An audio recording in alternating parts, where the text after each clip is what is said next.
오늘은 다니엘 2장의 말씀을 갖고 무너진 바닥에 세워진 기둥, 무너진 바닥에 세워진 기둥, 이런 제목으로 함께 하나님 말씀을 나누도록 하겠습니다. 여러분이 모두 다 잘 알다시피 우리 돌베개 교회는 수요일마다 분별에 관한 주제를 나누고 있습니다. 기도와 또 말씀 묵상에 이어서 특별히 분별이라는 주제를 선택하게 된 것에는 이유가 있어요. 그것은 신앙생활에 있어서 많은 그리스도인들이 성령 하나님에 대한 오해가 많기 때문입니다. 제 주변에도 성령 하나님에 대한 이야기를 많이 하는 분들이 여럿 계십니다.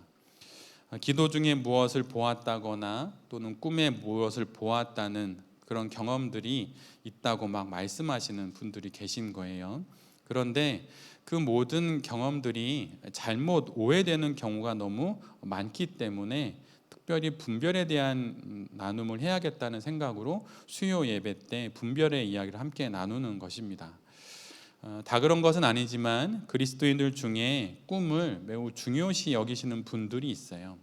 심지어 꿈을 좀 매우 절대시하면서 꿈으로 인생의 중요한 결정을 하는 이들도 있습니다. 하지만 이것은 굉장히 위험한 일이에요.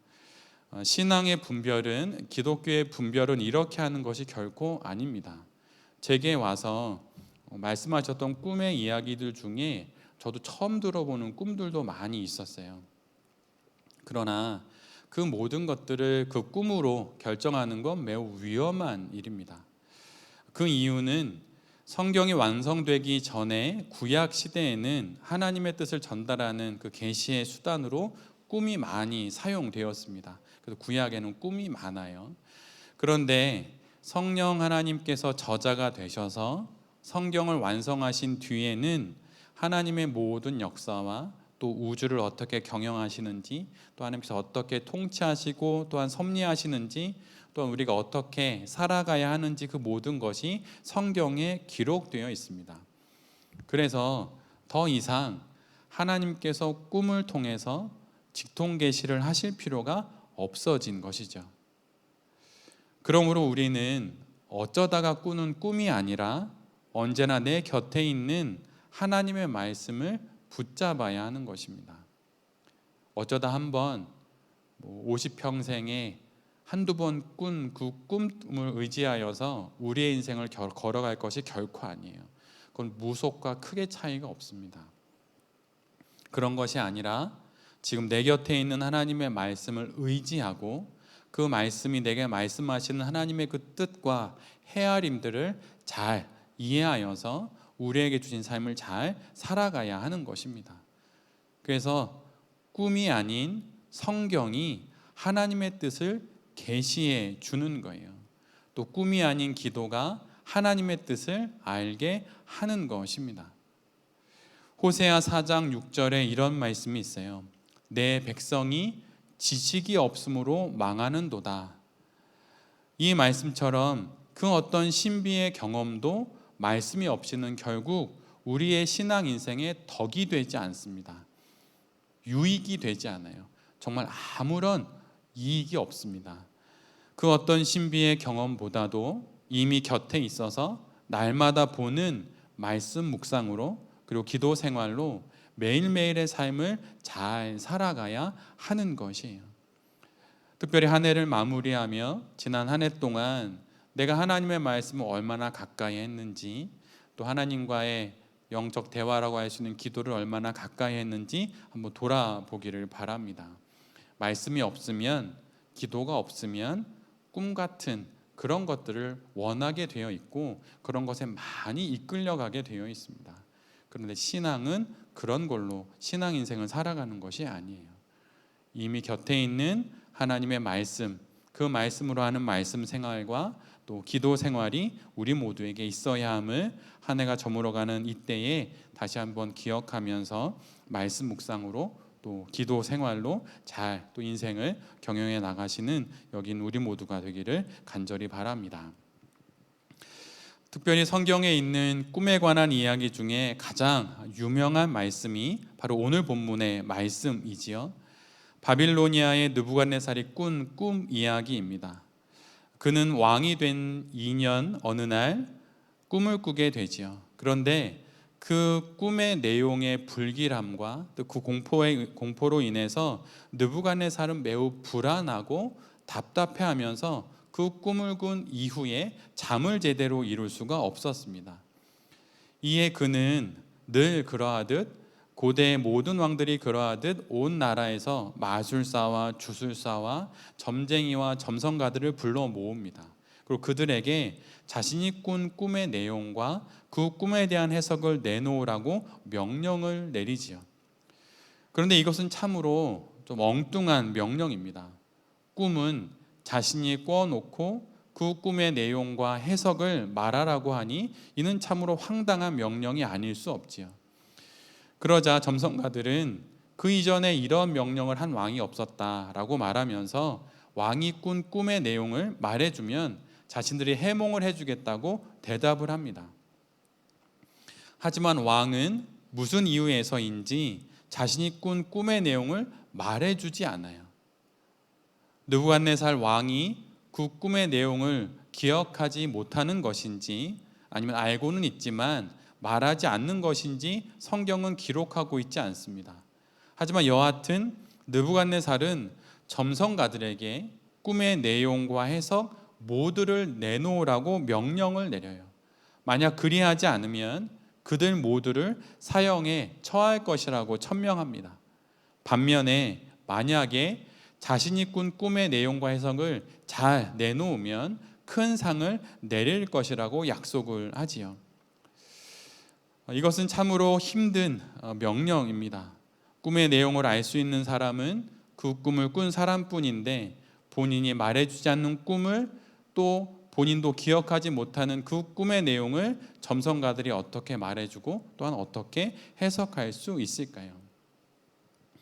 그런데 그 와중에 점성가들과 마술사들이 그들도 모르는 사이에 중요한 신앙의 고백을 합니다.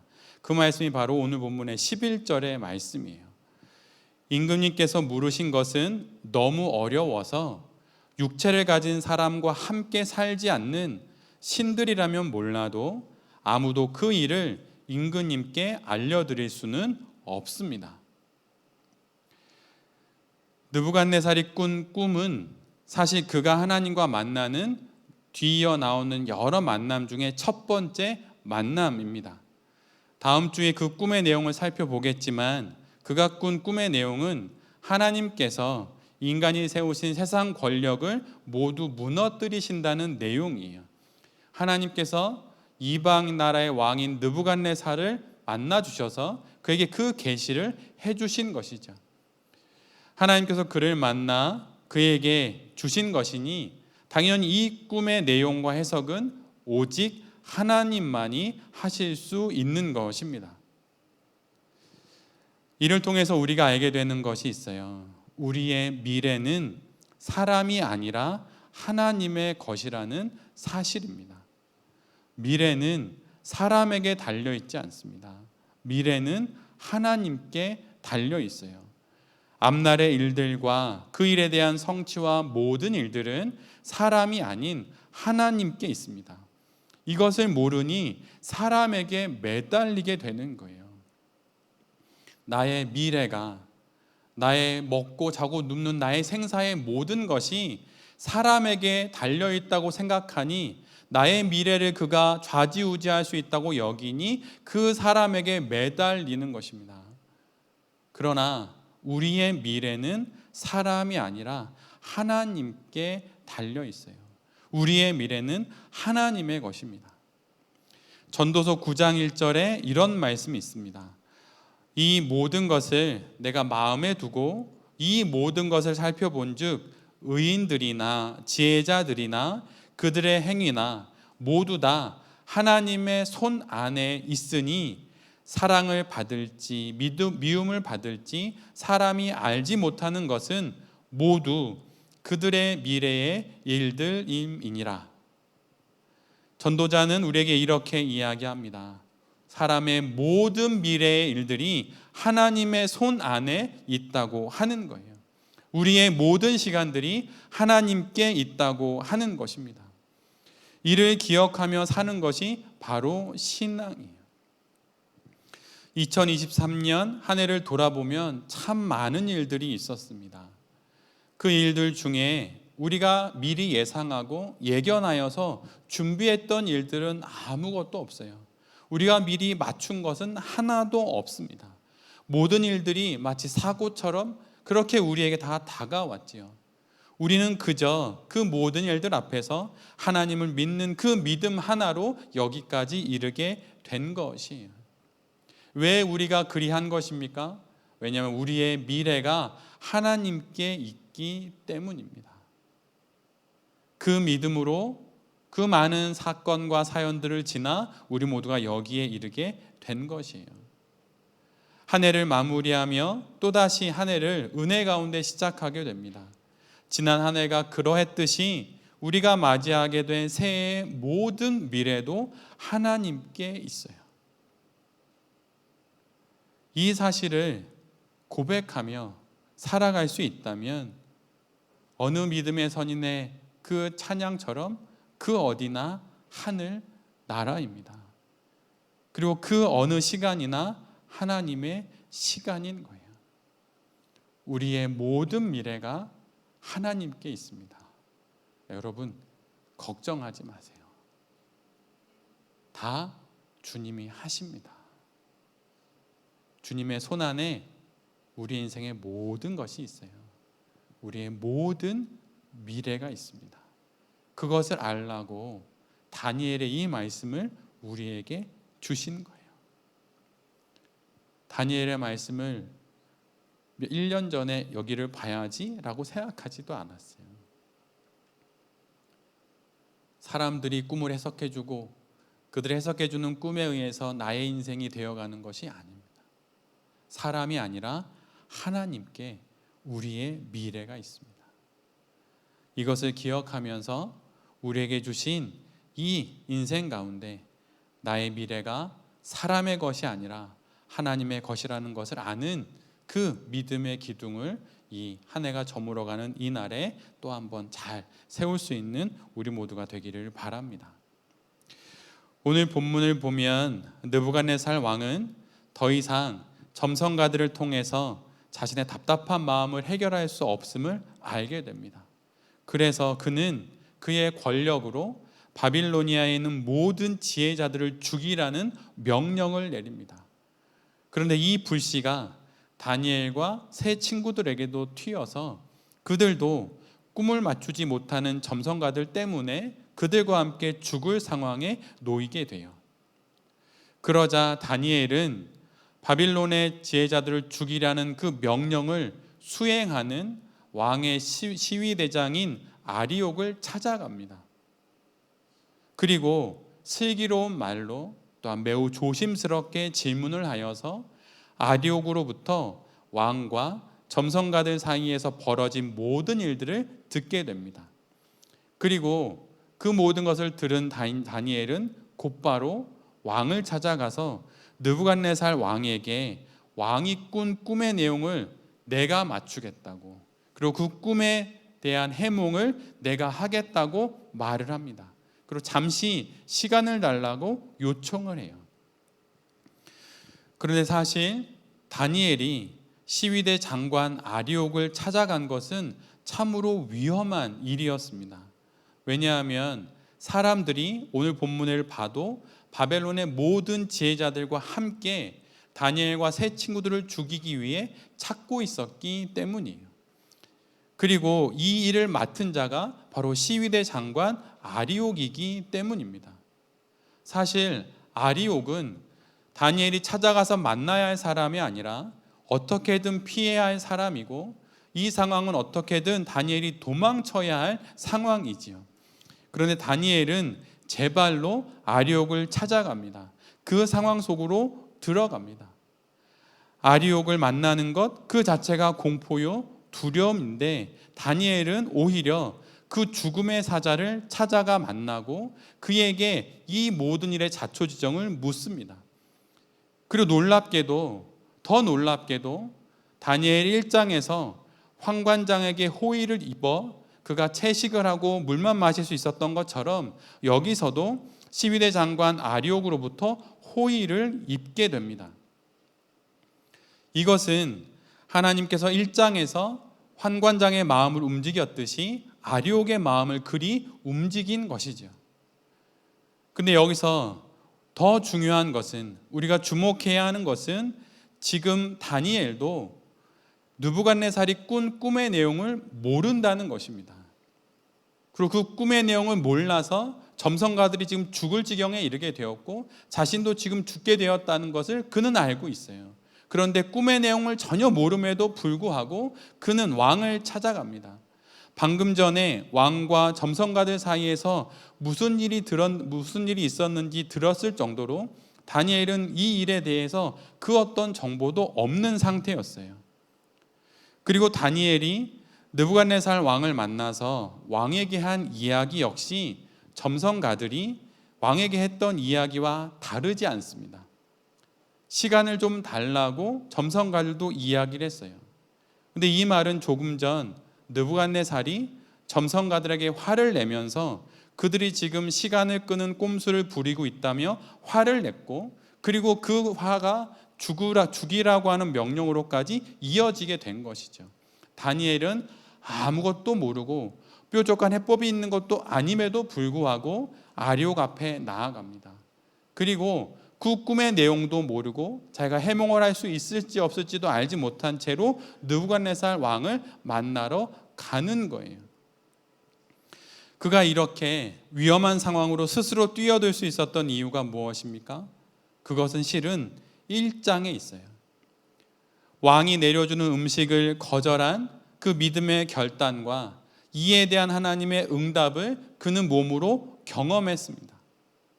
그 하나님께서 지금 또다시 다니엘 2장에서 겪게 되는 이 문제 가운데서도 일하실 것을 믿었기에 다니엘은 아무런 정보도 없고 아무런 보장도 없음에도 불구하고 꿈의 내용도 모르고 심지어 점성가들이 했던 똑같은 말을 함에도 불구하고 그렇게 왕에게 나아가는 것이에요. 다니엘이 이 모든 것을 할 수 있었던 것은 바로 1장에서의 그 경험이 있었기 때문입니다. 실은 신앙 인생에서 가장 중요한 것은 신앙의 경험을 하는 거예요. 신앙의 경험이 바로 이 위험하고도 무모한 일에 뛰어들게 하는 그 신앙의 결단을 가능하게 하기 때문입니다. 한 번의 순종이 그 다음의 순종을 가능하게 하는 것입니다. 두 번의 순종이 또 다른 순종으로 이어지는 거예요. 신앙은 이렇게 습득되는 것입니다. 사실 신앙은 학습하는 것이 아니에요. 신앙은 학습하는 것이 아니라 습득하는 것입니다. 공부하는 것이 아니라 경험하는 거예요. 체험하고 삶으로 사는 것입니다. 어느 한 외국인이 한국의 영어 교육을 두고 이런 말을 했어요. 언어는 학습이 아니라 습득하는 것입니다. 그런데 한국은 영어를 학습한다는 거예요.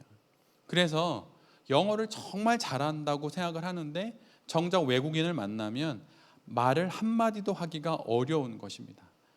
제가 외국에서 잠깐 공부할 때 제가 그 현지 외국인보다 문법을 더 잘했어요. 영어 문법을. 예를 들면 한국에 온 어떤 외국인이 우리보다 국어 국문학과 문법을 더 잘하는 거예요. 매우 이상한 일이죠. 왜 그런 것입니까? 언어를 학습했기 때문이에요. 언어는 습득하는 것인데 언어를 공부했기 때문입니다. 그런데 이것은 신앙에도 그대로 정확히 적용이 돼요. 신앙, 달리 말하면 하나님 나라의 백성으로서의 삶은 학습하는 것이 아니라 습득하는 것이에요. 다니엘은 1장에서 그렇게 살아계신 하나님을 습득했습니다. 경험했습니다. 채소와 물만 먹어도 고기와 온갖 좋은 음식을 먹는 이들보다 더 얼굴빛이 좋았다는 그것을 경험했어요. 음식을 구별하여 먹는 그 작은 신앙의 선택과 그 움직임이 2장에서는 죽음의 위험 앞에도 나서는 신앙으로 그렇게 성장한 것입니다.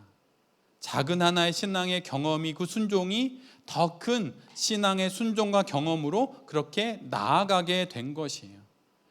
다니엘의 이 믿음이 그렇게 성장하여서 결국에는 모든 그리스도인들이 아는 사자굴에도 들어가는 그 믿음이 되었고 풀무불에도 뛰어드는 그 믿음이 된 것입니다. 사자굴에도 풀무불에도 들어갈 수 있었던 믿음은 일장의 그 작은 것, 음식을 구별하는 것으로부터 시작된 것이에요. 겨자씨 같은 작은 그 믿음이 오늘 꿈의 내용도 모르고 죽음의 칼날이 내 목을 겨누고 있음에도 불구하고 그곳으로 나아가는 믿음이 되었고, 그 믿음이 나중엔 사자굴에도 뛰어드는 믿음이 되었고, 그 믿음이 풀무불에도 뛰어드는 믿음이 된 것이에요. 그렇게 믿음은 성장하고 성숙하는 것입니다. 다니엘이 이 모든 과정을 통하여서 자신의 미래가, 자신의 생명이 하나님께만 달려있다고 하는 것을 알아가게 되어서 그 누구도 꿈꿔볼 수 없고 용기 내볼 수 없는 사자 앞에도 서는 그 믿음이 된 것이에요. 그 시작이 바로 작은 믿음에 대한 순종, 그것으로부터 거기까지 이르게 된 것입니다. 지난 주 중에 여묘학교에 또 수업을 가는 날이 있어서 여묘학교에 갔었습니다. 올해 마지막 수업이기도 했는데 그곳에 가서 이제 수업 준비를 하고 이제 수업을 하러 이제 복도를 나서는데 조명수 교장 선생님을 오랜만에 만났어요. 워낙 바쁘다 보니 서로 만날 시간이 없었는데 복도에서 우연찮게 만나게 되었습니다. 그런데 그때 교장 선생님이 저를 보더니 대뜸 이렇게 물었어요. 어떻게 지낼만해? 살만해? 밥은? 늘 이렇게 언제나 만나면 밥은 먹고 다니는지를 늘 묻습니다.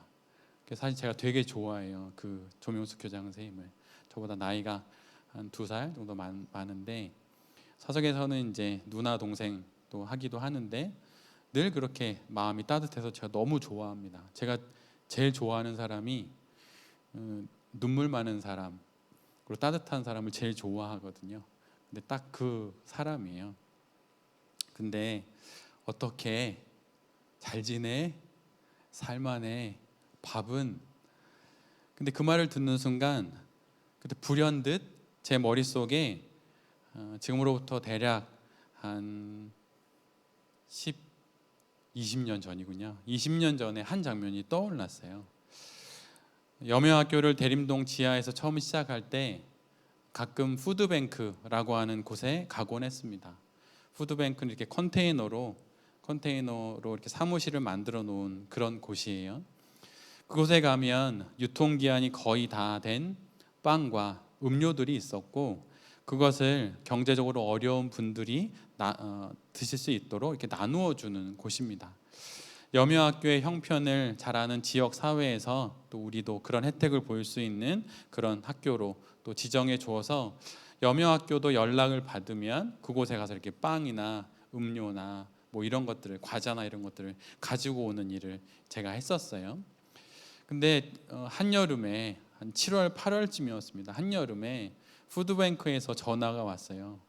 빵 가져가라고. 근데 그때 제가 이제 같이 일하는 간사님과 함께 둘이서 푸드뱅크로 갔습니다. 그래서 가서 빵을 막 이렇게 한가득씩 양쪽에 검은색 비닐봉지에 한가득 이렇게 들고 유통기한이 거의 다 된 빵을 검은 봉지에 가득가득 담아서 양손에 들고 학교로 돌아왔어요. 그런데 왜 그날은 유난히 저희 기억이 나는지 모르겠어요. 한여름이었는데 온 몸이 땀으로 흠뻑 젖었는데 그날에 대림동 사거리에서 그렇게 저를 이렇게 뜨겁게 내리쬐던 그 태양이 지금도 제 머리에 기억에 남아요. 근데 지난 주 중에 조명수 교장 선생님이 제가 이렇게 물었을 때 갑자기 제 머릿속에 그 장면이 떠올랐어요. 그래서 제가 바로 교장 선생님에게 이렇게 말했습니다. 예전에는 푸드뱅크에서 빵을 가져다 먹기도 했는데 뭐 누나 잘 지내 이렇게 얘기를 하고 서로 허그를 하고 저는 수업이 있어서 교실로 교장 선생님은 교무실로 갔어요. 미래의 하나님에 대한 소망은 과거의 하나님에 대한 기억에 정비례합니다. 나의 지난 시간 속에 과거의 하나님께서 내게 남겨주신 나의 순종에 베풀어 주신 은혜의 경험이 많으면 많을수록 미래에 대한 하나님에 대한 소망은 더욱 커지는 법이에요. 그래서 하나님과의 추억이 많으면 많을수록 여러분 그 인생은 아름답게 살아갈 수 있는 것이에요. 제가 돌베이 교회를 개척한다고 했을 때 그때 어떻게 제가 개척할 수 있었을까요? 저에게 염여학교의 기억이 있기 때문이에요. 염여학교를 순종하며 그때 하나님께서 나와 함께 하셨던 추억이 있기 때문입니다. 음식, 채식하고 물 먹는 것, 그 작은 순종이 이해할 수 없는, 마칠 수도 없고 어떤 일이 벌어질지도 모를 왕의 앞에까지 나아가는 그 일로 더 또 커지듯이, 사자굴과 풀무불로 또 커지듯이, 그렇게 과거의 하나님에 대한 기억, 순종하여 은혜를 경험한 기억이 많으면 많을수록 미래에 대한 하나님에 대한 소망은 더욱 커지는 법이에요. 그래서 하나님과의 추억이 많아야 하는 것입니다. 어떤 부모가 좋은 부모입니까? 가장 좋은 부모는 돈, 학벌 이런 걸 물려주는 부모가 아니라 좋은 추억을 많이 물려주는 부모예요. 왜냐하면 그 추억이 힘이 되어서 자녀가 살아갈 인생의 든든한 버팀목이 되기 때문입니다. 신앙도 똑같아요. 여러분의 인생 가운데 정말 하나님께 순종했던 그 순간이 있으신가요? 그거 하면 너 망한다. 너 그거 하면 돈 못 벌어. 애들은 어떻게 먹이고 살릴 거야. 딴 사람은 거기보다 저희가 더 좋다고 해. 어떻게 할 거야. 그럴 때 순종했던 추억이 있는 사람은 여러분 더 큰 하나님의 일에 그의 인생을 그냥 침착하게, 오늘 본문의 다니엘처럼 침착하게, 슬기롭게, 조심스럽게 그 일을 그냥 맞이합니다. 그렇게 추억을 쌓으면 쌓을수록 우리가 하나님 앞에 아름다운 인생을 살아가게 되는 거예요. 그러면 그렇게 추억을 쌓으려면 어떻게 해야 될까요? 그러려면 그 하나님의 순종하라는 부르심에 뛰어드는 거예요. 다니엘은 그냥 뛰어듭니다. 정말 허무맹랑하지요. 내용도 모르고 자기가 그걸 해결할 수 있을지 없을지도 모르고 자신이 죽을 수도 있는 상황에도 그냥 일단 뛰어듭니다. 이 말은 주어진 상황을 그대로 받아들인다는 거예요. 이것저것 계산하지 않고 재보지 않고 그냥 뛰어드는 거예요. 여러분 이것이 우리의 신앙 인생에서 가장 중요해요. 정말 중요해요. 뛰어든 자만이 그 안에서 일하시는 하나님을 알아요. 번지점프 해보셨나요? 해보신 분 계신가요? 없으신가요? 나만 했나? 네. 한번 가야겠네요, 단체로. 네. 뛰어 떨어지면 압니다. 이게 얼마나 좋은 것인지. 내년에 한번 계획하겠습니다. 순종을 배워야 하기 때문에 주의를 빼먹고 가야겠네요. 한 명도 없을지 몰랐는데 계시겠지만 몇 분. 예. 근데 이처럼 뛰어들어야 돼요. 이 바로 뛰어드는 이 순종의 뛰어듦의 기둥이 우리의 신앙의 여정에 있어야 합니다. 이렇게 뛰어드는 기둥, 뛰어들어 믿음을 세우는 그 신앙의 선택과 순종의 기둥을 잘 세워서 우리에게 주신 이 인생을 잘 살아가는 우리 모두가 되기를 간절히 바랍니다. 미래는 사람에게 있지 않습니다. 여러분 걱정하거나 염려하지 마세요. 미래는 하나님께 있습니다. 그리고 믿음으로 뛰어드십시오. 그럼 나머지는 하나님께서 다 하십니다. 그 믿음으로 우리에게 주어진 이 인생들을 잘 살아가는 우리 모두가 될 수 있기를 간절히 기도드립니다. 아멘.